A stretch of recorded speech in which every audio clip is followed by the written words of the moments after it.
It's not something I've ever thought about or dreamed about. I've never sat here and said, geez, my next job could be. I've often wondered what it would be, but never. For me, it was a surprise. I certainly think right now Aboriginal issues across Canada are on the forefront. I think people are talking about it. I think it's important. It represents 3+% of our population, but if we look at the challenges in those communities, they certainly are on. I think have to be on the forefront of all of our minds.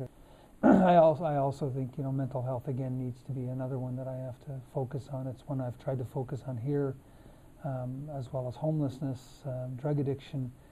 I think all of those things that I've done in policing that aren't maybe what people consider traditional policing roles will be helpful, but I also think my understanding of law enforcement and crime will also be welcome to the Senate.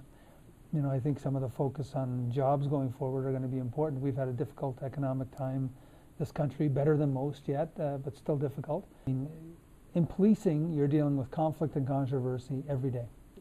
I would suggest that will assist me because I will be dealing with people who don't always agree with my opinion, and I may not agree with theirs.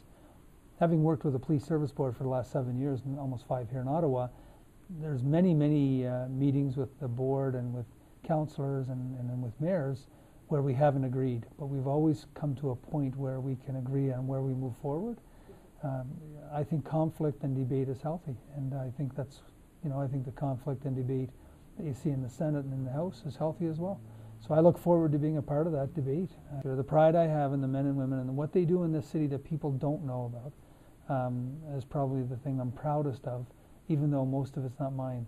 It's theirs. So my pride really is about the men and women of the Ottawa Police Service.